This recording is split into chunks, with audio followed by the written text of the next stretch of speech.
Y regresamos, amigos, a nuestro especial de Navidad, diciembre de 2025, aquí en Tropezando, el licenciado José, un servidor, Jorge Ramírez, para que podamos seguir analizando todo lo de las fechas decembrinas. Y ahora nos vamos con el 12 de diciembre, una tradición muy mexicana que desde los españoles nos han inculcado que Tonaltzin no era la verdadera madre, sino que era la Virgen Morena, y que un señor de tez humilde con bigotes de aguamilero, que no tenía autoridad, no, no tenía bigotes de autoridad como los españoles, pues fue mandado para que hicieran una iglesia, y que la iglesia la hicieran con los templos de los antiguos, destruye tus templos, pero dice, pero ¿cómo lo voy a hacer yo solo? Agarra a tus camaradas, a tus compadres, que son como bestias de carga porque no están bautizados, y ármenme una iglesia, porque yo quiero una iglesia allá en lo alto de un cerro, para que vean quién es la que manda, ¿no? Sí. Ya Tonaltzin bailó gorro, ahora Guadalupe es la que manda. 12 de diciembre, maestro. Sí, exactamente, el sometimiento de las cosas, ¿no? Al final del día. Y sí, te das cuenta de cómo esta noción de idiosincrasia se nos ha metido mucho a partir de esa ideología, desde el momento en el que consideras que debes de humillarte para conseguir el favor de alguien, ¿no? Y es lo que hacemos. Al final del día se te enseña que si no hay sacrificio, si no hay humillación, si no hay, pues no sé, sufrimiento en el viacrucis que haces hasta su capilla, no te concede el milagro, ¿no? Como lo contábamos hace un momento, al final del día yo creo que si te amara con el amor de una madre, es lo que menos quiere. Que sufres. Así es, que sufras. Sí, yo creo hasta mismo Dios, ¿no? Yo, por ejemplo, me platicaba un análisis que hacía una señora que daba catequesis hace mucho tiempo, ya falleció la señora, y decía que el camino de rosas, el camino bonito, que ese no lo tenías que agarrar, porque ese camino de pétalos muy bonito era del diablo. Tú tienes que agarrar el camino que estaba feo y empedrado y feo, todo magro, para que tú pudieras llegar bien con Jesús, porque es el camino que le gusta, que agarras el camino difícil, no el camino fácil. Dije, bueno, entonces ¿a qué vino uno a vivir? Sino pues a tratar de ir por el camino de rosas y no sufrir, pero bueno. Sí, exacto. Es que ¿dónde está la...? Creo que Nietzsche nos ayuda mucho a entender como esta noción de pensamiento. Él decía que esa noción del cristianismo tiene un fin en sí mismo, es el de elevar tu calidad moral a calidad de juez. Pero es como la principal insignia de todas las religiones judeocristianas, decía él, ¿no? Es esta noción de que ellos creen que solo porque eligen el camino del sufrimiento tienen la autoridad moral de señalar todo lo que está mal en el mundo, ¿no? Entonces es como esa idea de creer que como yo sufrí y tú no eres capaz de hacerlo, yo soy mejor que tú. Ok, perfecto, bien explicado ya. Con razón, la señora estaba muy decepcionada con no irse por el camino de rosas. Así es, ¿no? Sí, pero la verdad es que no es así. Miren, se los ponemos fácil en el ejemplo de la Biblia, con el único hombre al que Dios llamó un hombre conforme al corazón de Dios, fue el rey David. Y el rey David no era pobre, no. Ni vivió con mucho sufrimiento, tenía 700 esposas, andaba de banquete en banquete, de fiesta en fiesta. Pero cantamos las mañanitas del rey David, que canta el rey David. Ya ves, hasta las mañanitas. Hasta tiene canción. Sí. Seguro andaba ahí con su guitarra. Estas son cantando entre las mañanitas. Ya, despiértate, hijo. Entonces, sí, pues ese era un hombre conforme al corazón de Dios. Entonces, realmente no es como que importe mucho qué tipo de camino elijas, siempre y cuando tú lo elijas como, pues, por elección, ¿no? Como claro. Por tu propia convicción, y que vivas de acuerdo a la forma en la que Dios te enseñó, es decir, aceptando la responsabilidad de tus acciones, que es al final del día lo que importa, ¿no? Exactamente. Admitir cuando te equivocas, señalar los errores tuyos mismos, antes que ir a señalarlos exactamente. Y llegando a la parte de la festividad, que ya hicimos la introducción de que fue un momento de sometimiento religioso para que los mexicanos pudiéramos ya incluirnos en toda esta parte de creer en la Virgen, porque pues decían, bueno, es que tu Virgen que traes es blanca y la mía pues no es así, mi piel es diferente. Se crea la imagen, ¿no? De acuerdo a lo que se ha manejado. Y fíjese que hay una historia muy interesante que dice que había frailes o había obispos cuando estaban haciendo esa parte del consenso de cómo iban a manejar esa parte de la Virgen de Guadalupe, y que ellos mismos dijeron, algunos, que esa idea que estaban proponiendo estaba mal, porque iban a crear una imagen errónea a los indígenas que no era correcta, que iba a ser de mucha dominación. Pero obviamente hubo un clero más poderoso que dijo, no, sí, queremos dominarlos, entonces tu opinión nada más queda como opinión, no la vamos a tomar en cuenta. Y fue lo que pasó. De hecho, pues ahorita lo vemos, ¿no? Con la parte de comercial. ¿Cuántas cosas no se venden con la imagen de la Virgen de Guadalupe? ¿Cuántas cosas no hacemos por la Virgen de Guadalupe?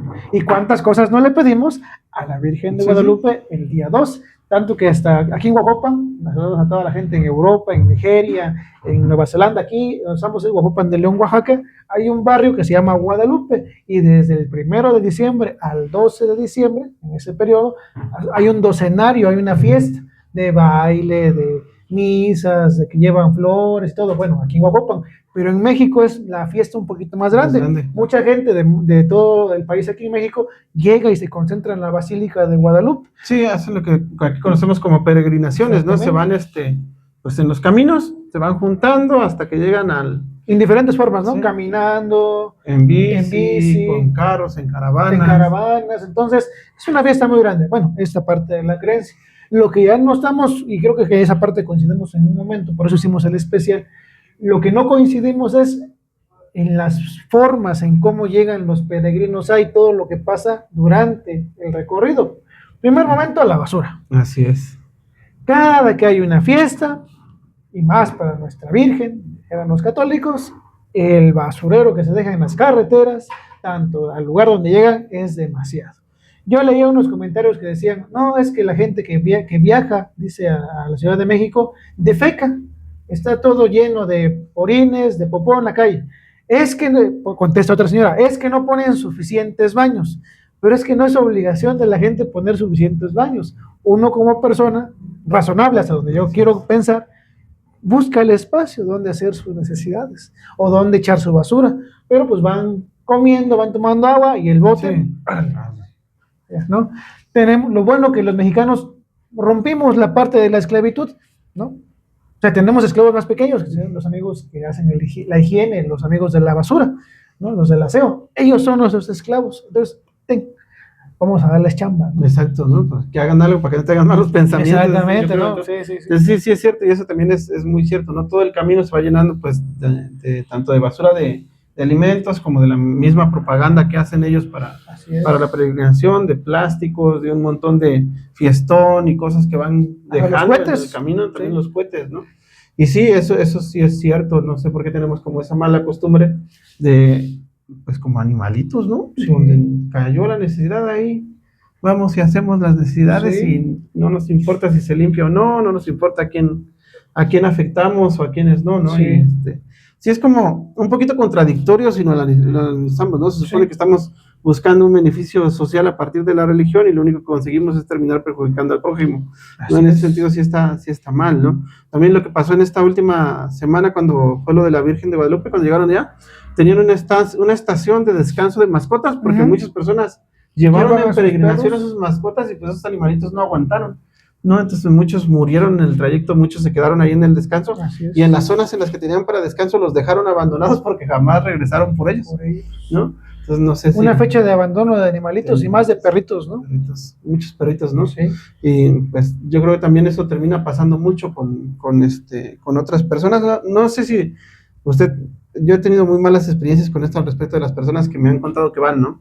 En esas peregrinaciones donde pues a veces también hay abuso sexual para las niñas, ¿no? Se pierden, no aparecen. Robo de infantes. Muchas personas que mueren en el trayecto. Sí, porque alguna persona que pues, a lo mejor va alcoholizada, no comprende o le fallan los frenos, también arrolla a los peregrinos. Sí, de hecho ha pasado los accidentes de que gente que no está acostumbrada o que va con cierto desespero, no sé, pues va y los arrolla, ¿no? Así, ciclistas, peregrinos caminando, sí se ha pasado también. Sí, así es, ¿no? Entonces, o carros enteros que vuelcan, o ¿no? carros que van en la peregrinación y cuando van de regreso o van en las carreteras, pues se accidentan tristemente, ¿no? Pero van, pues, como bien decíamos hace rato, con la fe. Con la fe. Sí, de llegar y esos no llegan. Así es. No, quizás no tuvieron suficiente fe, ¿no? Ya nos dirán los creyentes qué es lo que ocurre ahí, ¿no?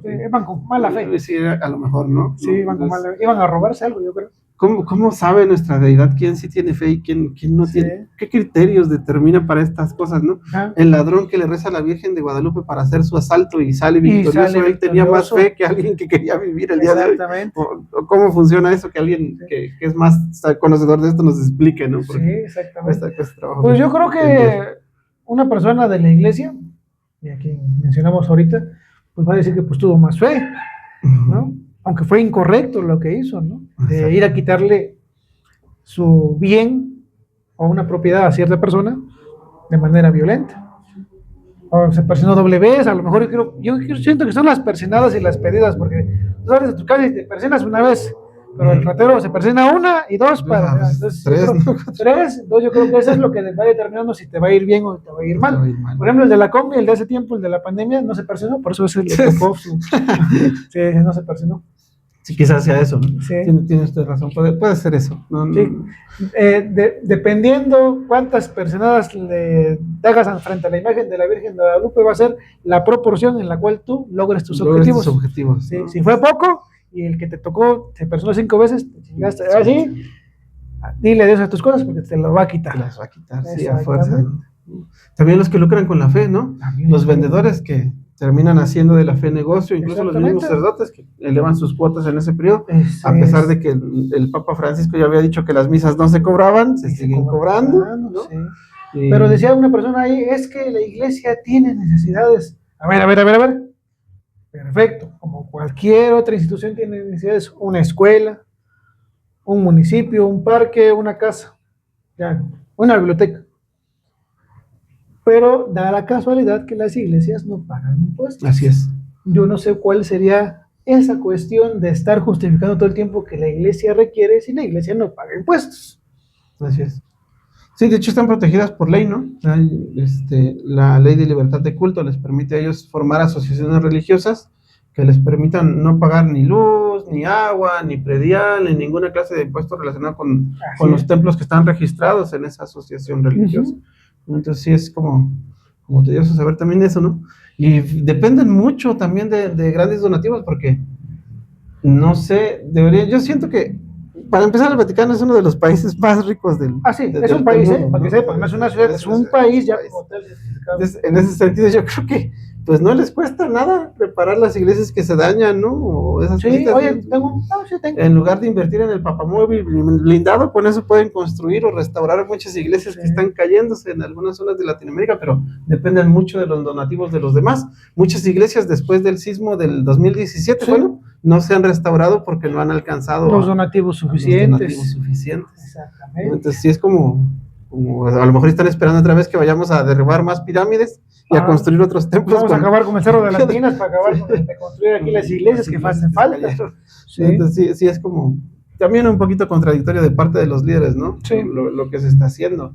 Porque, pues, al final del día, yo creo que era también lo que le decía a mi esposa en esta ocasión, que quería ir a bendecir unos crucifijos a la iglesia y le decía, yo te acompaño, pero vamos con el látigo por si te cobran, yo quiero ser como Jesús, ¿no? Les va a decir, la casa de mi padre, casa de oración será llamada y no cueva de ladrones, y agarrarlos a latigazos por andar cobrando por cosas que pues todo Sacramento cobran. Sí, entonces sí es como tedioso este asunto, pero en fin, las inconsistencias de las personas, ¿no? La incongruencia. Y el problema es que no alzan la voz por temor a Dios, ¿no? O temor a que, bueno, que va a decir, no, es que no tienen que decir nada. Si tú conoces cómo funciona tu sistema, y más en el caso, por ejemplo, católico, tendrías que exigir que no te cobren todo lo que te cobran como tal, por mucha necesidad que tenga la iglesia. Sí, la fe no es negocio. Exactamente, la fe no es negocio, pero dicen que tienen necesidad. Yo no los veo pagando impuestos, tristemente. Pues sí, también, es que también hay que analizar mucho la historia, ¿no? Porque los verdaderos profetas de Dios, como Juan el Bautista,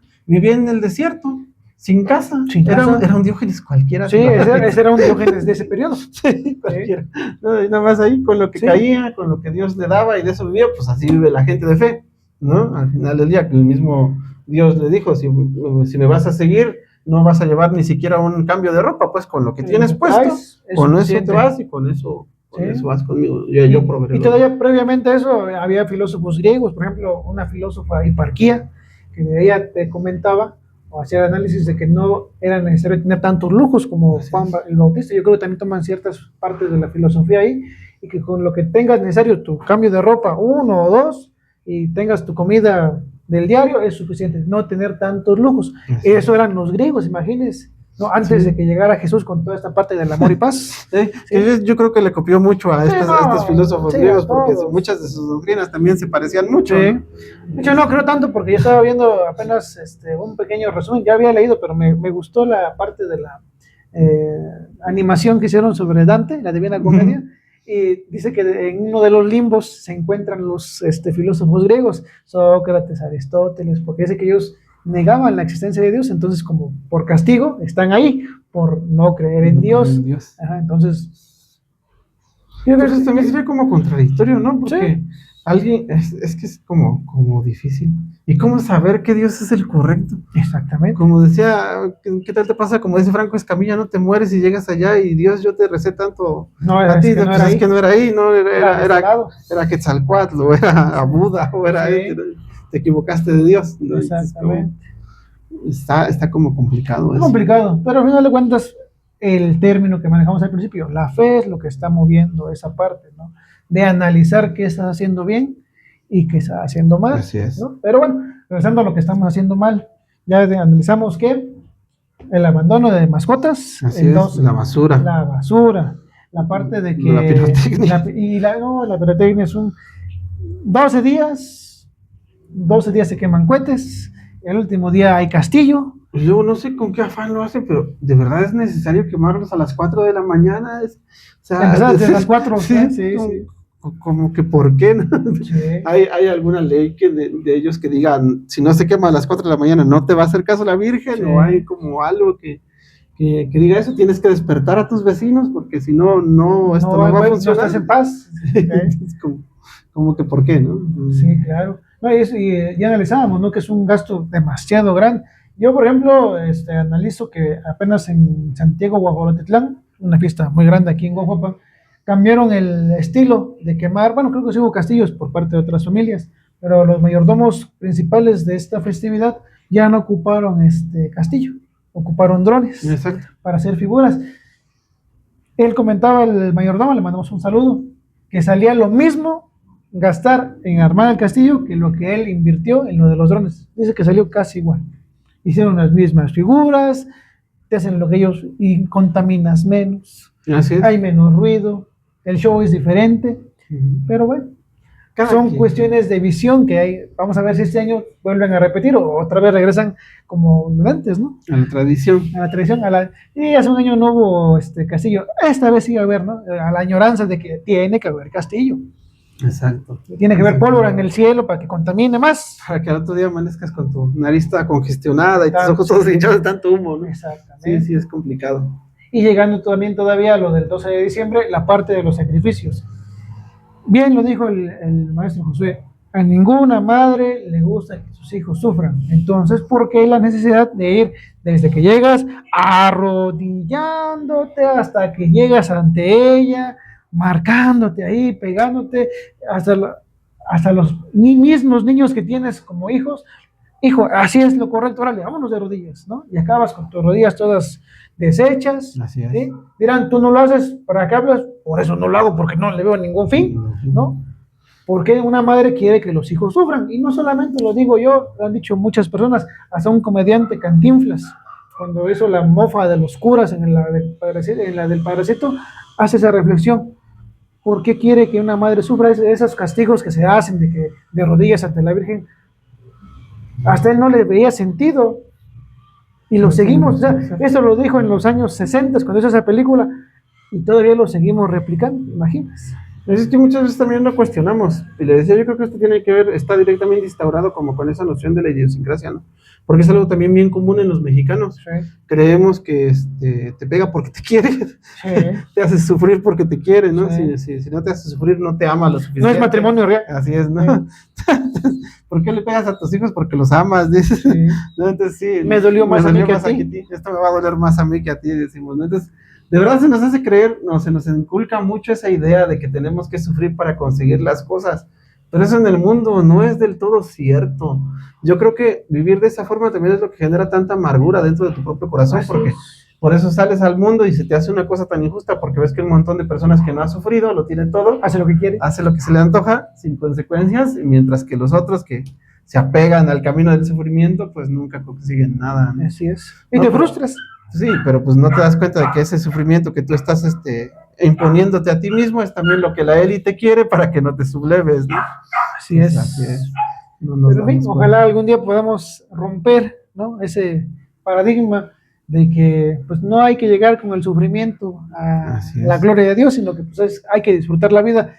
Tan bonito que es respirar, ¿no? Y cuánta gente en estos días también está en los hospitales y no puede salir porque tiene alguna enfermedad. Entonces es lo bonito, o sea, no, y no están en el hospital porque dicen, voy a sufrir aquí en el hospital para que me vean. Sí, pues entonces no es así. El mismo Saulo de Tarso ya lo decía, no es ni por obra, no es por obras para que nadie se gloríe. La salvación se da por gracia al final del día. Entonces, honestamente, tenemos que hacer como hincapié nosotros para que cambiemos esta idea, ¿no? Sí. De que tienes que sufrir para obtener las cosas. La verdad es que no, lo único que Dios quiere es que lo sigas, que te apegues a sus designios, a sus mandatos, sí. Y con eso basta, ¿no?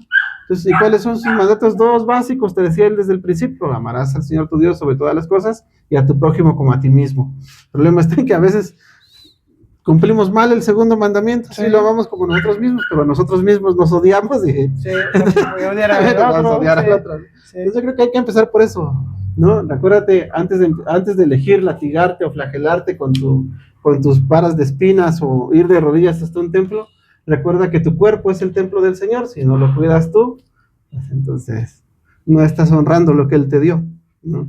Entonces hay que empezar por eso. Yo creo que también es como importante eso, y eso te ayuda a entender que tampoco deberías estarlo intoxicando con alcohol todos los días. Exactamente, llegamos al punto que queremos llegar, que es ahora la intoxicación del alcohol. Siempre que hay fiesta, y más con la Virgen, ahora sí, tengo el permiso de ella, porque es mi madre, ¿sí? Mi madre, le gusta que yo termine en la banqueta, sí, tomando azulitos, con mis amigos, todo. La Virgen María, fondo. Shot. ¡Saludos, madre! ¡Ay, al fondo! No. Técnicamente parece que esto está pasando. Sí. Es que de verdad, a veces hacemos cosas que no tienen mucho sentido. Pero así, pero vamos al punto. ¿Por qué se hace? Porque es negocio. O sea, se ocupa esa parte de lucrar con ese tipo de eventos religiosos. Y llegando al lucro, por ejemplo, también tenemos la parte de que la Virgen de Guadalupe, por muy mexicana que la quieran vender, ya ni siquiera le pertenece a los mexicanos. No, así, ¿no? Ahí está un señor llamado Norberto Rivera, dicen las malas lenguas y la mía que no es tan buena, que él vendió la concesión de la imagen a los chinos. Así es. Y él recibe un porcentaje de manera personal, y el trato está hasta el 2306. Bueno, pues eso explica por qué tiene casas como las que tiene, ¿ya ven? Exactamente. Las iglesias de sus feligreses cayéndose a pedazos. Y no. Entonces, ya la imagen como tal es de los chinos. Ellos pueden lucrar, pueden hacer tazas, camisetas, cambiarle la forma.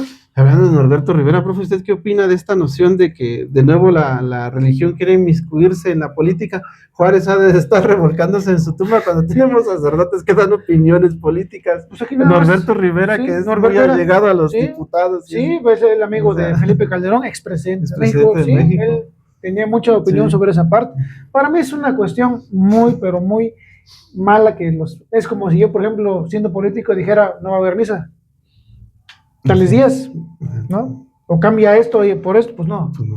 Los de la iglesia a lo que les corresponde, y los políticos a hacer la parte. A César. Entonces, lo que es de César, a Dios. Exactamente. Lo que es de Dios. Por más que quieran, por ejemplo, apenas oí un análisis del obispo aquí de Huajuapan que criticaba, ¿no? Una cuestión de elecciones, y que no recuerdo qué tanto hacía, pero él es un sacerdote. ¿Y es proselitismo? Es proselitismo político, ¿sí? Él no debería él debería preocuparse por juntar su limosna, porque la gente se vuelva buena, o no opinar. Es que también dirán otros, ¿no? Que lo protegen. Es que también eres un ciudadano. Bueno, entonces, que cuando dé su opinión, que la dé en su casa, como ciudadano, no como tal, en un medio de comunicación digital o público, ¿sí? Donde él le opine. O en, ¿sí?, una misa. O en una misa, porque si ha pasado aquí en Huajuapan, sí ha pasado que los sacerdotes te dicen que el gobierno está mal por esto, por esto, por esto. Eso se llama proselitismo. Si no lo conocen, eso es delito, ¿eh? Así es. Yo, un día que vaya yo a misa, yo voy a volver ahí y me tope con eso, lo voy a grabar y lo voy a denunciar. Sí. A mí no me importa. Sí, es que de verdad, en serio. No se pueden meter. No podemos hacer eso porque sí sesgan mucho la opinión. Desafortunadamente, el peso de la iglesia todavía es muy grande en nuestro país. Así es. Por eso todavía existe el PAN. Así es. La tía panista. La tía panista católica. No, no quiero que haya aborto, no quiero que haya mujeres divorciadas, no, mi hijo no se va a casar con ella. ¿Y qué hacemos con los niños que nacieron y nadie los ve? Ah, quién sabe, ya es problema. Eso es problema de otra institución. No. Por ejemplo, yo, punto y aparte mejor, pero es parte de las tías panistas, ¿no? Que están en esa parte de desacuerdo que las parejas homosexuales contraigan matrimonio. El Estado ya se ha dado cuenta de que es negocio, porque las parejas heterosexuales ya nada más no se quieren casar, ¿no? Y decían, ¿cómo va a ser posible que dos hombres eduquen a un niño y que el ejemplo que van a dar, le están dando amor a un niño que no tiene papá y mamá, que eran heterosexuales o que son heterosexuales y que lo abandonaron, o una niña? Dos mujeres no pueden educar a un niño o una niña, por ejemplo, le están dando amor. Y además históricamente lo han hecho siempre, ¿no?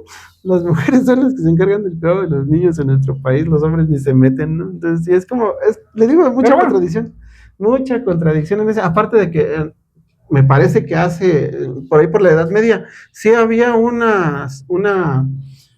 ¿cómo decirlo? Como una celebración religiosa en la que se permitía el matrimonio entre parejas del mismo sexo, ¿no? Eso fue algo que se extinguió con el tiempo, pero pues que de nuevo se está volviendo a retomar. Al final Elías también nos deja entrever que este asunto de la religión también se acomoda a las exigencias de la sociedad en la que existe, ¿no? Sí. Como prueba de ello es que tenemos una Virgen Morena en nuestro país, un Cristo Negro. Un Cristo Negro. Sí. Entonces, esas cositas tienen... Esto es como... ¿A Lucy? ¿Se acuerda de Lucy? Sí. El personaje del Vaticano que hizo en forma de anime, ¿no? Y luego, ¿qué nombre le pusieron? Lucifer. Bueno, pero sí. Se tienen que ir adaptando a las necesidades del pueblo si quieren seguir vigentes. Al final del día fue eso, es lo que hizo Roma cuando instauró el catolicismo. Se adaptó al medio. Así es, ¿no? Sí. Entonces es como parte también natural de esto, y yo creo que eso es algo que también tenemos que entender. Defender las tradiciones también es como una contradicción muy grande, porque eventualmente esas tradiciones, si dejan de ser funcionales, se tienen que modificar, se transforman con el paso del tiempo. Solo imagínese usted que de verdad hubiésemos seguido la tradición desde el principio, no existiría Jesús, porque la tradición dictaba que una mujer que se embarazaba antes del matrimonio debería morir apedreada en el centro de la plaza pública. Pero pues no le hicieron caso a la tradición y tienen una deidad nueva ahora, ¿no? Exactamente. Entonces, exactamente. Así es. Por ejemplo, un día estábamos analizando un programa en Facebook, ahí mandó un saludo al maestro Alfredo y a don Sergio, que dice que qué bonito era cuando escribías cartas a mano y le dedicabas. Hice mi análisis, a lo mejor un poquito frío como sea, pero les dije que técnicamente, pues, eso de escribir cartas no es que no fuera funcional ya, sino que era parte de una época que ya pasó y que tenemos que adaptarnos a lo nuevo que va saliendo. Por mucha añoranza que tú tengas, las cosas ya no van a ser como tú viste que fueron cuando fuiste niño, joven o todavía te tocó más o menos manejarlas como adulto. Ya los jóvenes de estos tiempos o los futuros niños que van a ser adultos van a tener otro pensamiento y peligra que algunas cosas que conocemos muy tradicionales como posadas y todo eso dejen de existir al punto al que vamos a llegar ahorita. ¿Sí? ¿Por qué? Porque los jóvenes ya no están tan allegados a la iglesia porque saben de todo lo que han hecho durante el periodo. Ya, o sea, las nuevas generaciones ya están viendo todo el panorama. Cuando antes nada más tenías una sola línea. Así es. ¿Sí? Ve para acá, Cristo es el único camino, pero ahora tienes, acá te cuentan una historia, acá te cuentan otra historia. ¿De veras existe Dios? ¿De veras existe el infierno? Eso es lo que queremos. Que duden, ¿sí? Por muy tradicional que sea, porque también eso de las posadas, que vamos a llegar al siguiente capítulo, es un gasto pero muy excesivo, tanto como el 12 de diciembre. Y aparte ya ni ganas le echan, ¿no? Ya ni dulces le quieren poner. Ya pura galleta de animalito y cacahuate, un toti ya con eso. Ya es todo. Pero bueno, ¿algo más para agregar para el 12 de diciembre? No, pues yo creo que sería buen momento de reflexionar, y creo que la fe se lleva dentro del corazón, no es necesaria andarla manifestando o haciendo drama por lo que quieres que los demás vean, ¿no? Aunque estés convencido en tu corazón de lo que crees, yo creo que con eso basta. Perfecto. Vámonos al siguiente capítulo, que serían las posadas y la Navidad.